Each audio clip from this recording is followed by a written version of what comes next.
पूजापाठ, व्रतवैकल्ये, दानधर्म, पारायणे, अनुष्ठाने यासाठी अधिक महिना हा अत्यंत खास मानला जातो. 3 वर्षातून एकदा हा अधिक मास येत असतो. यंदा 2026 मध्ये 17 मे पासून अधिक महिन्याला सुरुवात होणार आहे. अधिक महिना हा श्रीहरी विष्णूंना समर्पित आहे. या महिन्यामध्ये आपण जास्तीत जास्त विष्णूंच्या मंत्राचा जप करायचा आहे, विष्णू सहस्रनामाचं पठण करायचं आहे, विष्णूंची विधिवत पूजा करायची आहे. त्याचप्रमाणे आपल्या देवघरातील देवांना आपल्याला काही विशेष नैवेद्य जे आहेत तर ते सुद्धा दाखवायचे आहेत.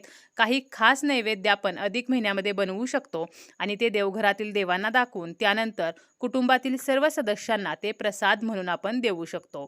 आपण हे कोणकोणते नैवेद्य अधिक महिन्यामध्ये देवांना दाखवू शकतो, अधिक महिन्यातील काही खास नैवेद्य कोणते आहेत, नैवेद्य आपण दाखवत असताना कोणत्या गोष्टीची काळजी घ्यायची आहे, कोणत्या चुका करायच्या नाहीत, त्याचप्रमाणे या नैवेद्याचं पुन्हा काय करायचं आहे आणि अधिक महिन्यामध्ये आपण कोणकोणत्या गोष्टी करू शकतो, तर याची संपूर्ण माहिती आपण या व्हिडिओमध्ये पाहणार आहोत.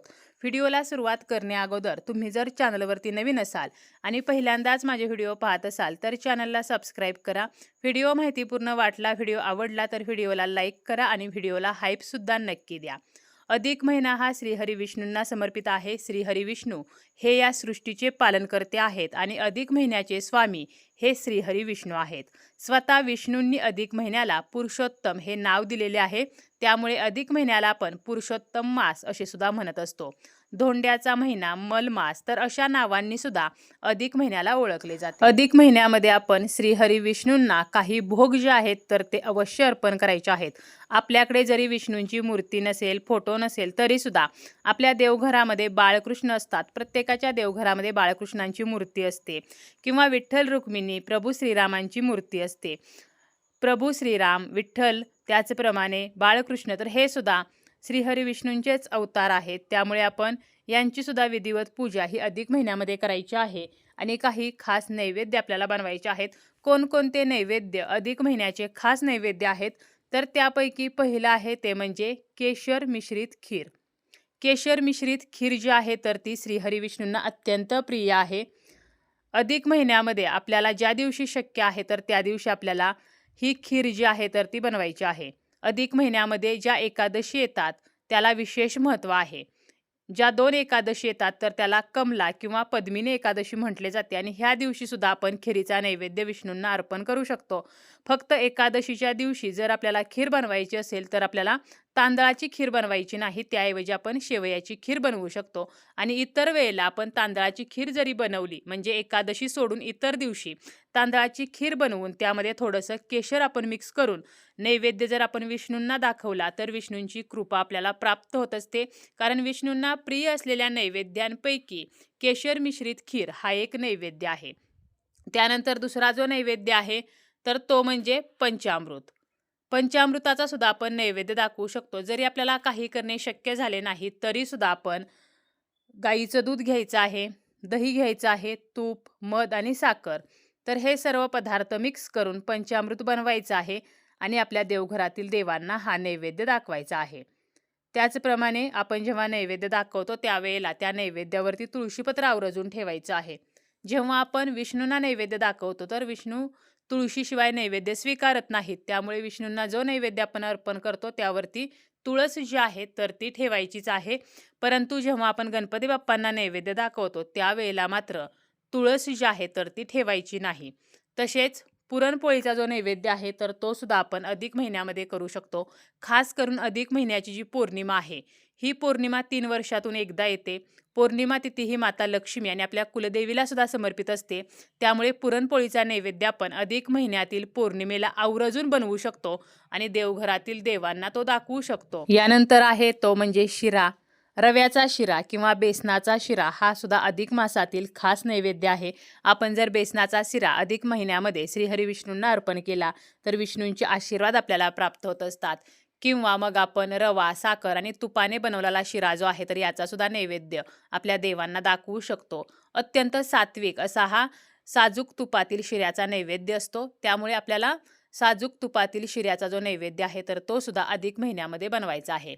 आपल्याला जरी काहीच नैवेद्यासाठी बनवणे शक्य झालं नाही तर आपण गूळ खोबऱ्याचा नैवेद्य जो आहे तर तो सुद्धा आपण देवांना दाखवू शकतो. तसेच दूध, साखर तर हा सुद्धा नैवेद्य जो आहे तर तो दाखवू शकतो. आपल्याला जर वेळ नसेल, काही कारणाने आपल्याला इतर कोणताही नैवेद्य बनवणे शक्य नसेल, तर दूध साखरेचा नैवेद्य आपल्याला दाखवायचा आहे. त्याचप्रमाणे फळांचा नैवेद्य आपण दाखवू शकतो आणि यामध्ये आपण पिवळ्या फळांचा नैवेद्य विष्णूंना अर्पण करू शकतो. मग त्यामध्ये प्रामुख्याने येतं ते म्हणजे केळी. केळीचा नैवेद्य सुद्धा अधिक महिन्यामध्ये विष्णूंना जर आपण अर्पण केला तर विष्णूंचे आशीर्वाद हे आपल्याला प्राप्त होत असतात. अधिक महिन्यामध्ये 33 या संख्येला विशेष महत्त्व आहे. त्यामुळे अधिक महिन्यातील कोणत्याही एका दिवशी का होईना, परंतु एका ताटामध्ये आपल्याला 33 अनारसे घ्यायचे आहेत आणि आपल्याला हा नैवेद्य सुद्धा विष्णूंना अर्पण करायचा आहे. कारण 33 अनारशाला अधिक महिन्यामध्ये खूप महत्त्व आहे. याचप्रमाणे अधिक महिन्यातील मंगळवारी, शुक्रवारी आपण 33 बत्ताशांचा नैवेद्य सुद्धा दाखवू शकतो. कारण बत्ताशा हा देवींना अत्यंत प्रिय असतो आणि मंगळवार, शुक्रवार हे देवींचे वार आहेत. त्यामुळे कोणत्याही मंगळवारी किंवा आपल्याला जर प्रत्येक मंगळवारी, शुक्रवारी शक्य झालं तर बत्ताशाचा नैवेद्य आपण आपल्या देवघरातील देवतांना दाखवू शकतो. याचप्रमाणे फुटाण्याचा नैवेद्य सुद्धा आपण या अधिक महिन्यामध्ये देवांना अर्पण करू शकतो. श्रीहरी विष्णूंना आपण पिवळ्या रंगाची फुले, पिवळ्या रंगाची मिठाई, पिवळ्या रंगाची फळे तर ही अर्पण करायची आहेत. विष्णूंची पूजा करत असताना आपण विष्णूंना पिवळ्या रंगाचे अलंकार किंवा पिवळ्या रंगाचे वस्त्र जे आहेत तर ते घालू शकतो. पिवळा रंग हा श्रीहरी विष्णूंना अत्यंत प्रिय आहे.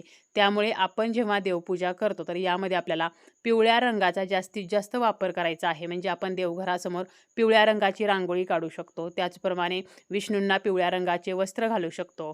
विष्णूची मूर्ती असेल किंवा बाळकृष्णांची मूर्ती असेल तर त्याला पिवळ्या रंगाचा मुकुट असेल किंवा पिवळ्या रंगाचे अलंकार असतील तर ते घालू शकतो. आपल्या देवघरामध्ये सुद्धा आपण पिवळ्या रंगाचं आसन जे आहे तर ते अंतरू शकतो. त्यामुळे आपल्याला पिवळ्या रंगाचा जास्तीत जास्त वापर हा करायचा आहे. जेव्हा आपण नैवेद्य दाखवत असतो तर त्यावेळेला नैवेद्याचं जे ताट आहे तर यामध्ये आपल्याला मीठ जे आहे तर ते अजिबात वाढायचं नाही. आपण जेव्हा एखाद्या व्यक्तीला जेवायला वाढतो तेव्हा ताटामध्ये मीठ सुद्धा वाढतो, परंतु देवाच्या नैवेद्यामध्ये मीठ वाढू नये. तसेच देवाचा जो नैवेद्य आपण बनवतो, जर आपण चपाती भाजी असा नैवेद्य बनवलेला असेल तर त्या भाजीमध्ये कांदा लसणाचा वापर आपल्याला करायचा नाही. नैवेद्य जो आहे तर तो सात्विक असावा. नैवेद्य ठेवताना पाण्याचा आपल्याला चौकोन काढायचा आहे आणि त्यावरती नैवेद्याचं ताट ठेवायचं आहे. नैवेद्याभोवती आपल्याला 3 वेळेला पाणी जे आहे तर ते फिरवून घ्यायचं आहे. जेव्हा आपण देवांना नैवेद्य दाखवतो, नैवेद्य ठेवल्यावर दिवा जो आहे तर तो पूर्ण कधीही ओवाळायचा नाही, तर अर्धचंद्राकृती आपल्याला दिवा जो आहे तर तो ओवाळायचा असतो.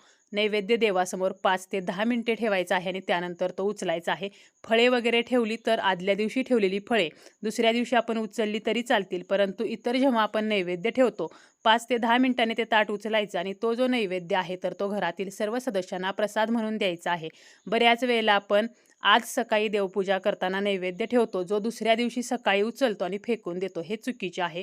आपण किती मोठा नैवेद्य देवाला अर्पण केला यापेक्षा सुद्धा जो नैवेद्य आपण देवाला अर्पण करतो, देवाला दाखवतो, तो किती श्रद्धेने आणि मनापासून दाखवतो याला महत्त्व आहे. त्यामुळे आपल्याला जो नैवेद्य शक्य आहे तर तो नैवेद्य आपण अधिक महिन्यामध्ये बनवू शकतो आणि तो श्रीहरी विष्णूंना आणि देवघरातील देवांना अर्पण करू शकतो.